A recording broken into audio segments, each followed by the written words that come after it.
광야교회, 광야교회라는 제목을 함께 말씀 나누도록 하겠습니다. 우리가 지금 계속해서 그 스데반의 설교, 이제 모세 이야기 살펴보고 있죠. 오늘 읽었던 말씀 가운데 38절에 보면 광야교회라는 말이 나와요. 광야교회. 네, 요 말씀을 좀 이렇게 생각하시면서 함께 나눴으면 좋겠습니다. 2000년 전에 이렇게 인간의 모습으로 이 땅에 오셨던 예수님께서 이제 그 광야에서 사단의 유혹을 받는 시험을 받으셨죠. 그렇게 사탄의 유혹을 물리치시고 당신의 그 공생애를 이제 시작했습니다. 40일 동안 금식하신 예수님께 사탄의 첫 번째 유혹이 뭐였어요? 돌이 떡덩이가 되게 해라. 그래서 그 유혹에 대해 예수님께서 마태복음 4장 4절 말씀에 보면 기록되었으되 사람이 떡으로만 살 것이 아니요 하나님의 입으로부터 나오는 모든 말씀으로 살 것이니라. 그래서 그 유혹을 물리치셨죠. 두 번째는 사탄이 예수님을 산 꼭대기에 이제 데려갔어요. 그래서 그 성전 꼭대기에서 뛰어내릴 것을 이렇게 요구했죠. 정말 네가 하나님의 아들이면 하나님께서 천사를 보내서 뛰어내렸을 때에 이렇게 안전하게 주지 않겠느냐라고 이렇게 부추기면서 이렇게 유혹했습니다. 그때 예수님께서 기록되었으되 주 너희 하나님을 시험하지 말라. 이렇게 말씀으로 두 번째 사탄의 유혹을 물리치셨습니다. 사탄이 포기하지 않고 예수님을 이제 높은 산으로 데려가서 세상 모든 천하 만물을 보여주면서 만약에 자신에게 엎드려서 경배하면 이 모든 나라의 영광과 권세를 다 주겠다라고 이렇게 유혹했습니다. 그때 예수님께서 또 말씀으로 사탄의 유혹을 물리치셨죠. 마태복음 4장 10절 말씀에 보면 사탄아 물러가라. 기록되었을 때 주 너희 하나님께 경배하고 다만 그를 섬기라 하였느니라. 네. 자, 이렇게 세 번에 걸친 그 사탄의 유혹과 그것에 대한 예수님의 대응을 우리가 주의 깊게 들여다보면 매우 중요한 사실을 발견하게 됩니다. 사탄은 눈에 보이는 것으로 예수님을 유혹했어요. 눈에 보이는 모든 세상 천하 만물의 권세와 이 모든 것들을 그렇게 유혹한 데 반해서 예수님께서는 눈에 보이지 않는 것으로 사탄의 유혹을 물리치셨습니다. 사탄의 관심사는 늘 눈에 보이는 것뿐이었지만 예수님은 그 반대이셨어요. 하나님의 모든 말씀으로 살 것이다. 주 너희 하나님을 시험하지 말라. 주 너희 하나님께 경배하고 다만 그를 섬기라.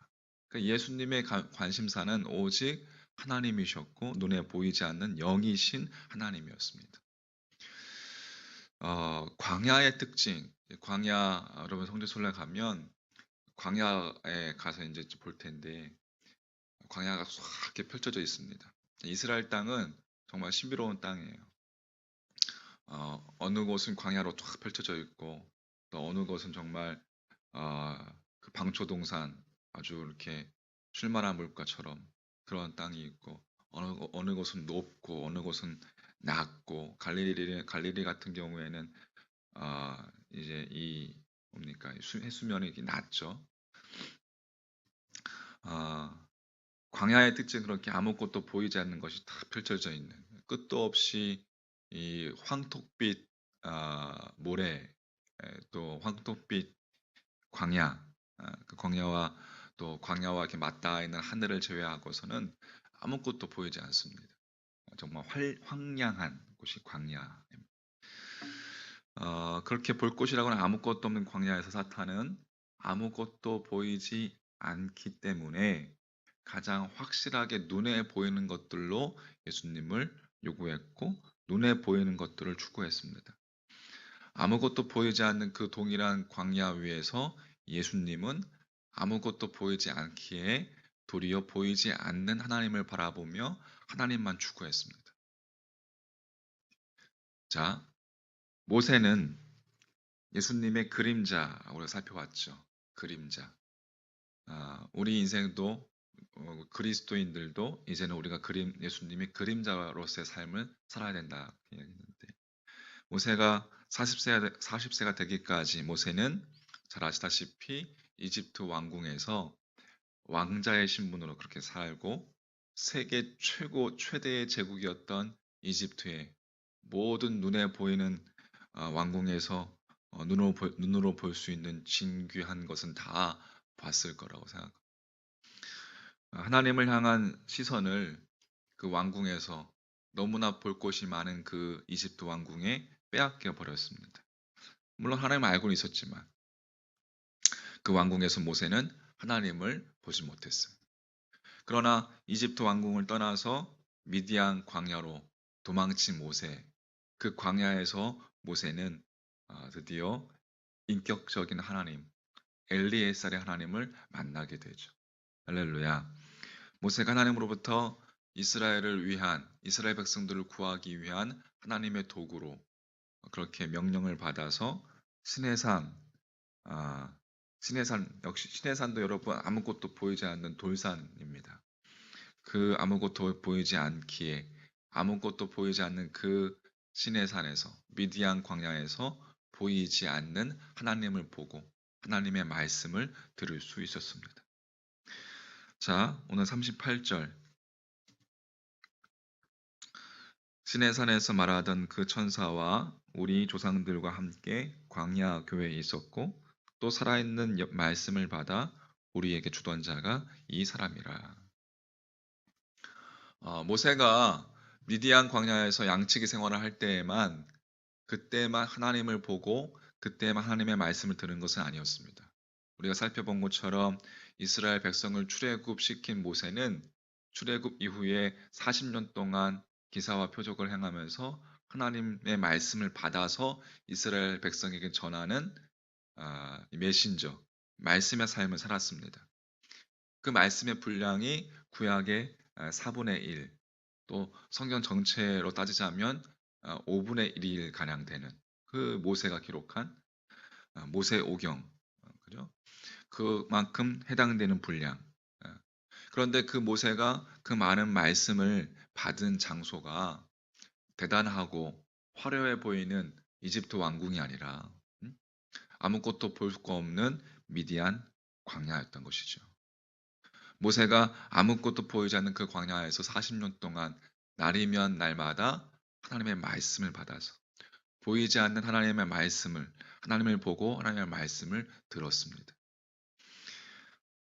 그러나 모세가 날마다 보이지 않는 그 하나님을 보고 하나님의 말씀을 듣던 바로 그 광야에서 이스라엘 백성들은 어땠습니까?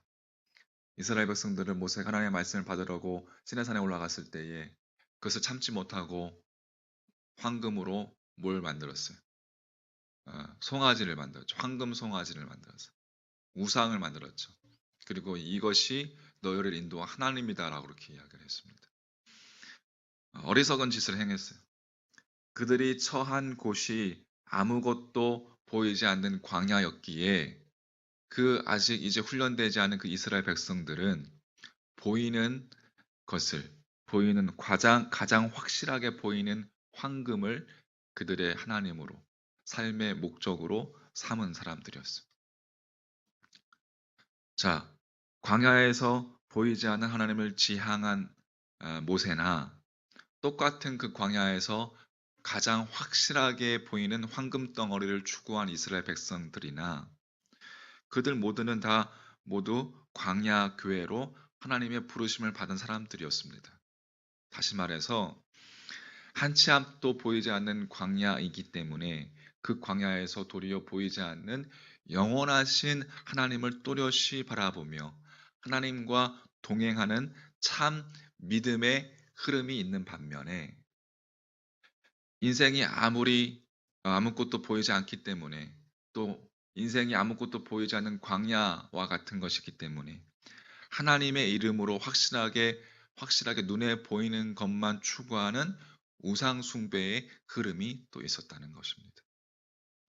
이 두 흐름 가운데에 어느 흐름이 참되고 영원한 흐름인지는 우리는 알고 있습니다.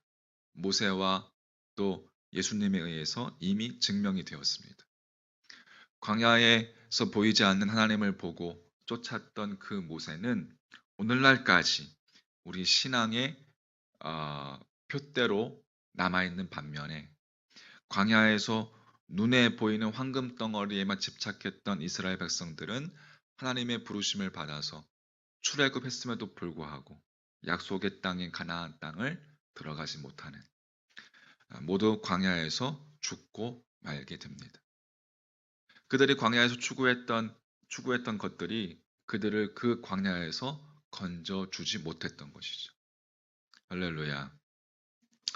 모세의 생애 1400년 후 유대 광야에서 보이지 않는 하나님과 하나님의 말씀을 쫓았던 예수님, 사탄의 유혹을 받았던 예수님, 죽음을 깨뜨리시고 사탄을 깨뜨리시고 만민을 영원한 생명으로 인도하시는 생명의 구세주, 부활의 구세주가 되셨습니다. 그래서 주님은 당신 자신을 내가 곧 길이요 진리요 생명이니 나로 말미암지 않고는 아버지께로 갈 자가 없느니라 라고 그렇게 말씀하고 계시는 것이죠. 광야에서 사탄을 제압하시고 죽음에서 부활하신 예수 그리스도 그 안에서만 우리가 이 세상, 광야와 같은 이 세상에서 보이지 않는 하나님을 볼 수 있는 것이고, 예수 그리스도 안에서만 우리가 하나님의 음성을 들을 수 있는 것이고 하나님께 나아갈 수 있는 것. 주님이 친히 다리가 되어 주셨죠. 사탄이 인생이 아무것도 보이지 않는 광야이므로 가장 확실하게 보이는 것만이 우리를 지킬 수 있고 우리를 구할 수 있다라고 끊임없이 지금도 우리를 유혹하고 현혹하고 있습니다.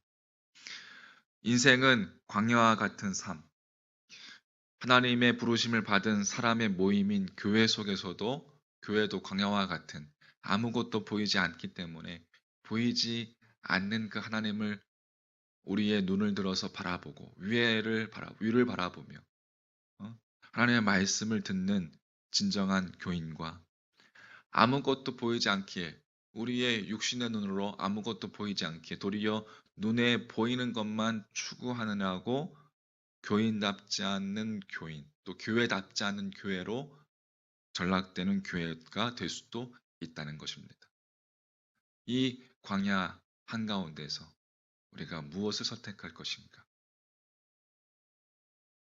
할렐루야. 그것은 우리에게 남겨져 있는 이제 우리에게 남겨져 있는 것이죠. 자, 이 광야에서 사탄을 제압한 그 예수님의 도움 없이는 이 광야와 같은 삶 속에서 우리는 진정한 교회, 또 진정한 교인으로 거듭날 수 없습니다. 소망하기는 오늘도 그렇기 때문에 오늘도 눈을 들어 주님을 바라봐야 됩니다. 오늘도 우리의 영적인 눈이 열려야 합니다. 할렐루야. 예수님을 바라보십시오. 예수님께 배우십시오. 영적인 눈을 들어서 열어달라고, 말씀을 깨닫게 해달라고 여러분 기도하십시오. 할렐루야.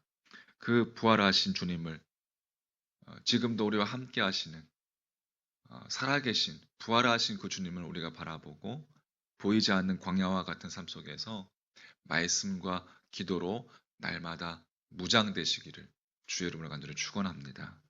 내 안에 말씀이 충만해야 돼요. 말씀이 나로 하여금 흔들리지 않게 하고, 말씀이 나로 하여금 광야와 같은 세상 속에서 살아갈 수 있는, 나아갈 수 있는 힘이 되는 거예요. 자, 이제 남은 것은 하나님의 부르심을 입은 우리들의 책임입니다. 이 책임을 다할 때, 다시 말해서 기도와 말씀을 하나님께 나아가는 이 책임을 다할 때, 광야에서 사탄을 제압하신 예수 그리스도 안에서 보이지 않는 하나님을 우리가 날마다 보고 날마다 주님을 따르는 그러한 진정한 교인, 진정한 교회가 될 수 있는 것입니다. 할렐루야. 자, 오늘도 그렇게 위의 것을 찾고 또 생각하고 또 깨닫는 하루가 되시기를 간절히 소망합니다. 그렇게 주님과 함께 동행하며 승리하는 복된 하루 되시기를 우리 주님의 이름으로 다시 한번 간절히 축원합니다. 아멘.